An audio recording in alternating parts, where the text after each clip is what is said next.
Bonjour, je suis Éléonore, kinésithérapeute et ostéopathe. Bonjour Éléonore, je suis toujours Damien et on va parler des exercices proposés sur l'application Andrew pour le diaphragme. Outre l'aspect validation scientifique de ces exercices-là, l'idée c'est que le patient prenne conscience de sa respiration et notamment de son ampliation thoracique pour qu'il puisse travailler dessus. Je te laisse t'asseoir et on va travailler main sur la cage thoracique et toujours dans cette idée de conscientisation de la respiration, on va demander à notre patient d'inspirer et de sentir sa cage thoracique partir sur les côtés. Le fait qu'il fasse ce travail, en étant sensitif sur sa cage thoracique, va lui permettre d'aller un peu plus loin sur son ampliation thoracique.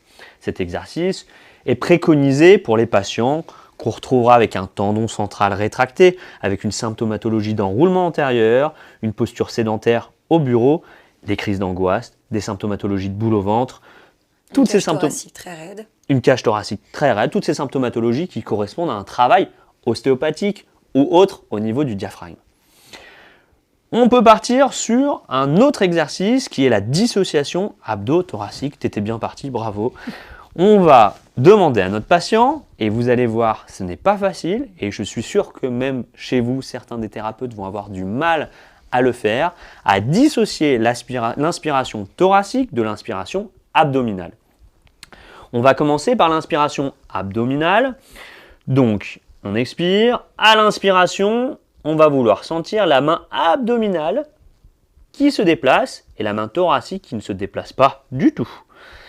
On expire et à l'inspiration suivante, c'est la main thoracique qui va venir s'élever vers le plafond et la main abdominale ne bouge pas du tout. Alors on va le faire correctement, on inspire globalement tranquillement, on expire à fond et on part sur l'abdominal.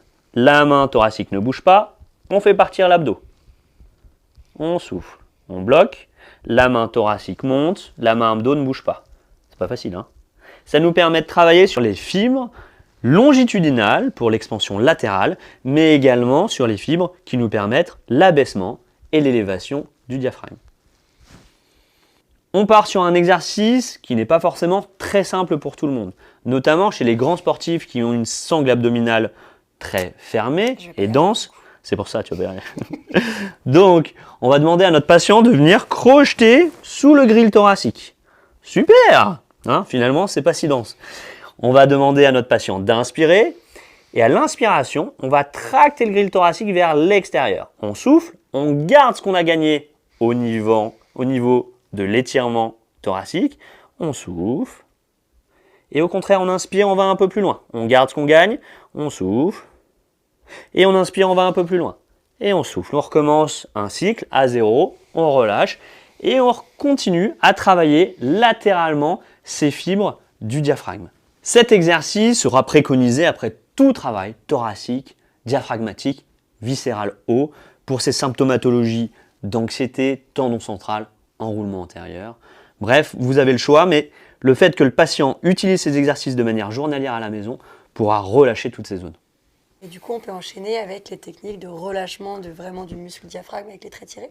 Avec les traits tirés, qui sont une technique décrite en ostéopathie, des traits réflexes, outre la volonté de validation scientifique de ces techniques, on le répète, c'est la conscientisation des structures qui l'embêtent. Donc, position pistolet, on prend le bord latéral de nos majeurs, on met en tension la peau, et on tire en dessous du grille thoracique au niveau du diaphragme, presque jusqu'aux côtes flottantes, tranquillement, doucement. Et on recommence un cycle. On peut faire ces cycles 3, 4 fois maximum. Impeccable. On vient partir sur la mobilité, un exercice qu'on a montré au niveau dorsal, mais également au niveau cervical. Et au niveau des épaules, parce qu'on va demander un abaissement, une rotation externe des épaules. Donc tes deux bras, tu vas venir les accrocher dans le dos. Super. Si tu peux tourner un tout petit peu, qu'on voit ce que tu fais. On descend les épaules, on les amène en rotation externe. Et tu vas venir inspirer. On va avoir un étirement antérieur de toute la loge sternale au niveau de la loge viscérale du cou, du manubrium sternal et des deux clavicules. Tu relâches. Et on recommence. Inspiration, on baisse les épaules, rotation externe, on appuie sur nos bras pour pousser au niveau du diaphragme, on relâche, on le fait un dernier cycle, inspiration, et tu reviens. Merci Éléonore. Damien, il reste un exercice pour travailler aussi la mobilité vraiment de la cage thoracique en s'aidant aussi des épaules. Donc on avait dans l'application un exercice où on vient élever les épaules. On inspire, on gonfle tout. Et on souffle, on redescend les épaules. C'est un exercice qu'on fait en kiné-respi. Tout à fait, c'est pertinent comme exercice, mais tu oublies aussi un petit quelque chose, Éléonore. C'est un travail sternal Je vois. focalisé sur le haut. Donc pour tout travail claviculaire, manubrium sternal, fourchette sternale ou loge viscérale du cou, c'est un exercice qui va pouvoir vachement nous aider. Donc on tracte à l'expiration le sternum vers le bas, inspire à fond, on souffle, on amène le sternum vers le bas, on garde le sternum vers le bas avec les mains, et là à l'inspiration on envoie la tête en extension. Vous allez sentir que ça tire sur la loge viscérale du cou, et toute cette zone-là, on peut faire différents cycles. Inspire à fond, expire, et à chaque fois on vient chercher un tout petit peu plus bas avec les mains, et on vient chercher un peu plus en extension, pour arriver à étirer toute cette zone. On a un niveau 2 qui correspond quand même à un niveau assez élevé de mobilité au niveau thoracique. C'est pour les patients qui sont laxes, qui sont sportifs, qui peuvent faire du yoga et qui veulent quand même travailler encore plus l'extension. C'est la posture poisson, si je ne dis pas de bêtises, en yoga.